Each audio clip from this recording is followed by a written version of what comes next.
अनुरता जेण वयन जे करन्ति भावेन अमला असंकिलिता ते हुन्ति परित संसारी। बोलिए भगवान महावीर पावन चरित गुरुदेव जी बंधु मन वच काए। भव सागर को तरण में करो हमारी सहाय। जिन शासन जिन वाणी सदा जयवंत हो। श्रवण संग सदा अविचल मंगल हो। मुक्ति को प्राप्त श्रमण भगवान महावीर स्वामी उनकी परम पावन कल्याणी भागवती वाणी वाचक प्रमुख श्री इंदर भूति गौतम आदि गणधर भगवंत युग प्रधानाचार्य परम पूज्य श्री सुधर्मा स्वामी जी महाराज उनकी परम पावन पाठ परंपरा वर्तमान आचार्य ध्यान योगी परम पूज्य श्री शिव मुनि जी महाराज एवं गुरुजन सबके पावन चरण सरोजों में मेरा अनंत अनंत बार वंदना नमस्कार। उपस्थित धर्म प्रेमी सज्जनों, माताओं तथा बहनों, कायोत्सर्ग का प्रसंग प्रैक्टिकल रूप में देखा। जिनको पढ़काना आता है, पाठ आते हैं, समय के पाठ आते, विधि से कायोत्सर्ग करते हैं। उसमें और इसमें आपको अंतर दिखाई दिया होगा। वो तो खवन किया लोग तो जोगरे जे हो जाता है। चाहे लोगस का ध्यान बैठ करके हो, चाहे खड़े हो करके, कैसी मुद्रा होनी चाहिए? बिल्कुल चुस्त दुरुस्त होनी चाहिए, आलसियों की तरह नहीं। क्योंकि कहा जाता है जहाँ योग है वहाँ आलस नहीं। जहाँ आलस है फिर योग कहाँ से आएगा? तो आलस को भगाने के लिए, क्योंकि साधना के प्रति जागरूकता होना बहुत जरूरी है। संसार के कामों में जागरूकता नहीं है तो सफलता नहीं मिलती, तो धर्म के क्षेत्र में कैसे मिल सकती है? कहते जहाँ पर धर्म के क्षेत्र में दुनिया का काम नहीं करना, लेकिन जो आत्मा का काम है वो ध्यान से करना। शास्त्रों में वर्णन आता है 62 चत देह। सबसे ज्यादा लगाव किसके ऊपर होता है? अपने शरीर के प्रति, आत्मा के प्रति नहीं, जीवन के प्रति, अपने शरीर के प्रति। जब तक शरीर ठीक है तो दूसरे की हेल्प करते रहेंगे। जब अपने शरीर पर आएगी तो सब कुछ छूट जाएगा। तो कहा जाता है कि ये बड़े विवेक की जरूरत होती है। ये आत्मा से, इस शरीर से भी ऊपर कौन है? इस शरीर से भी ऊपर आत्मा है। और आत्मा की रक्षा कैसे होती है? वो धर्म आराधना से होती है।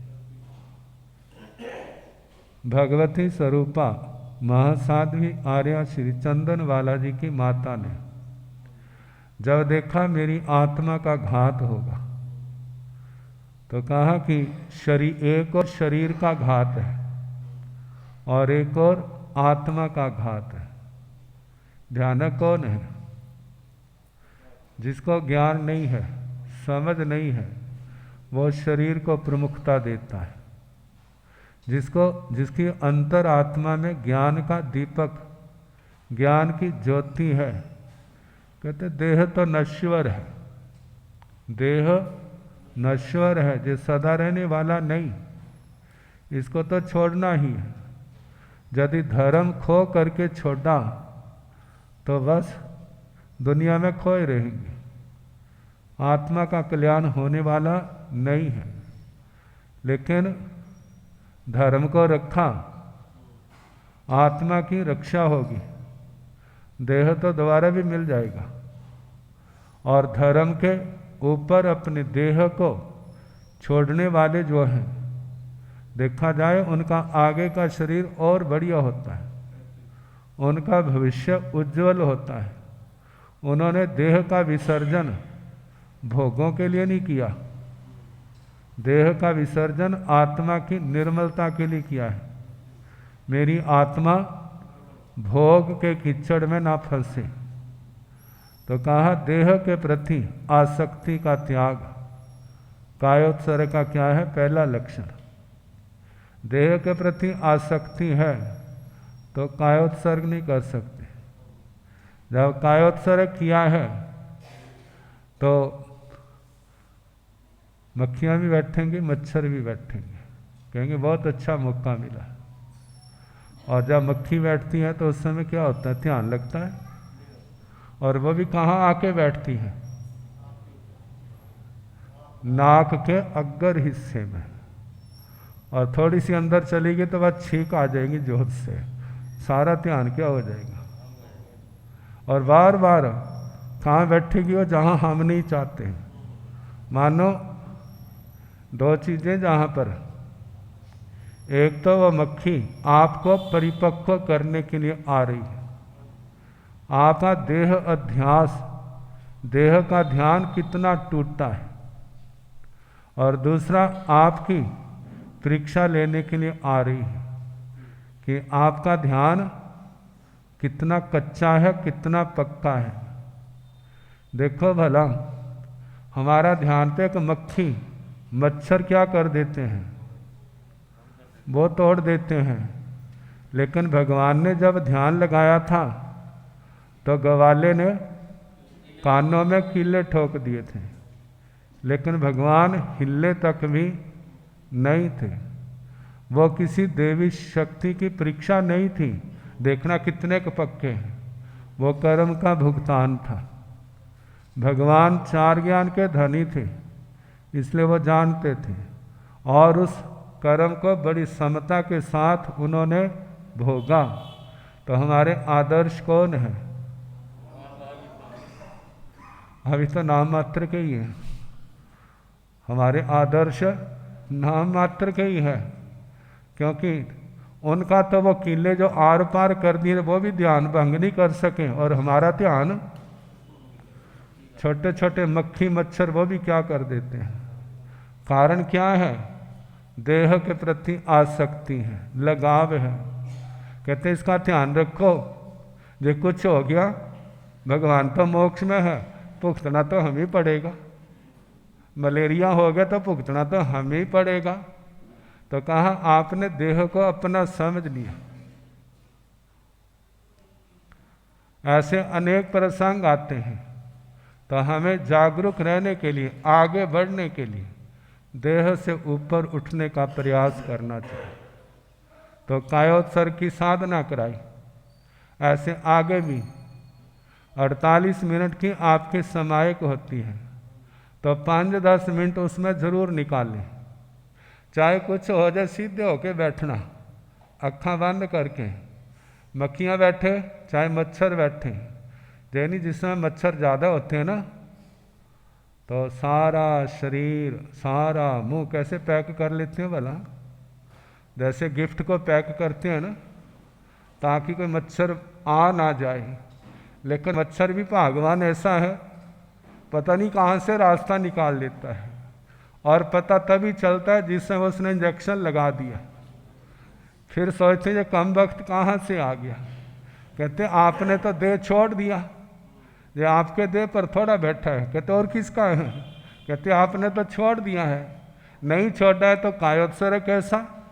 अब उसको समता से सहन करने का प्रयास करना है। चाहे वो प्रयास 10 सेकंड का हो, चाहे वो आधे मिनट का हो, चाहे वो 1 मिनट का हो। अब खून पी के क्या हो जाएगा? चला जाएगा। आप सोचो भला, जो ब्लड डोनेशन कैंप लगता है ना, कितना खून निकाल के चले जाते हैं, कुछ होता है भला? फिर वैसे तो मच्छर कितना खून पी लेगा आपका? ज़्यादा सा नहीं, उसका तो पेट भर जाएगा, आपको आशीषें देता जाएगा। बड़ी कृपा की है। अब मेरे को भटकना नहीं पड़ेगा, अब मैं एक जगह बैठ जाऊंगा, क्योंकि पेट उसने अच्छी तरह भर लिया। तो कायोत्सर्ग बस अभ्यास करना, करोगे तो ऐसा समय भी आ सकता है कि सारी समायक में आप कायोत्सर्ग में बैठे रहें। माला जाप करना आगे पीछे कर लेना, लेकिन कायोत्सर्ग को जरूर स्थान देना।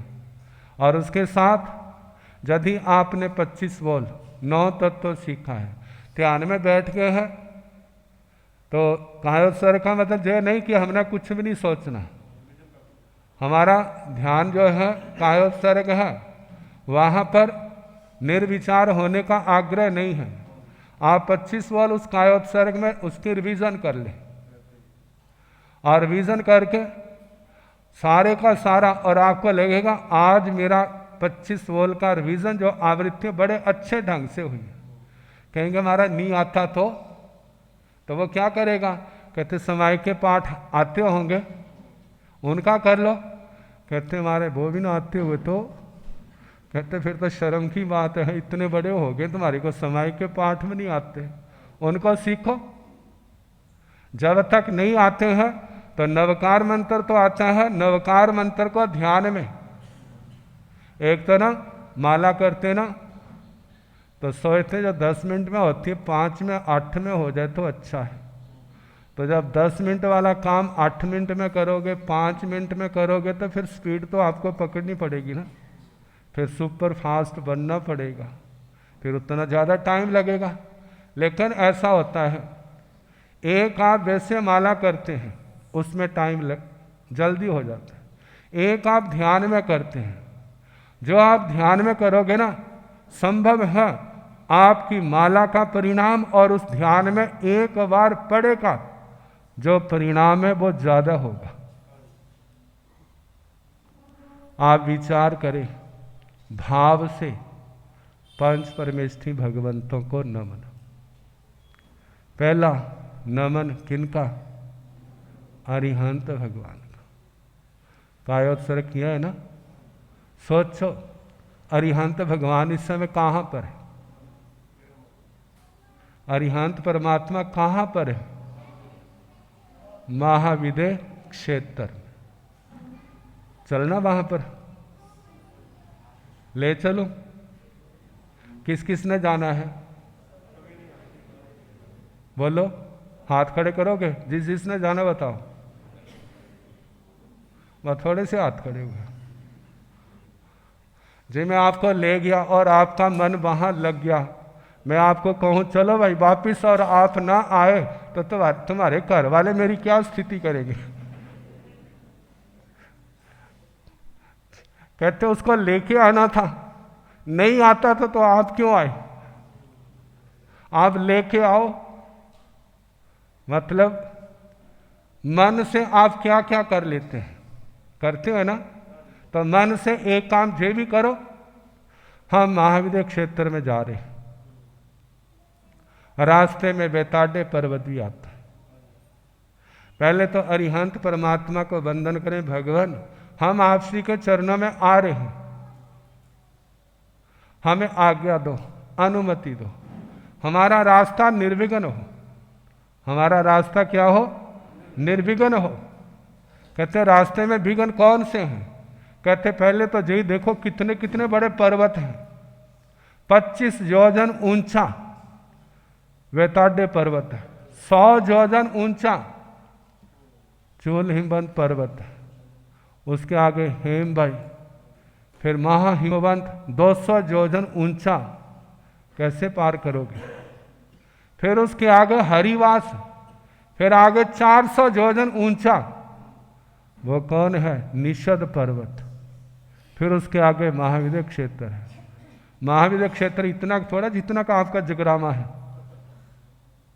महाविद्य क्षेत्र में कहाँ ढूंढोगे, कहाँ पहुंचोगे? कितने कहते हैं महाविद्य क्षेत्र में चले गए, कहते कहाँ पर गए?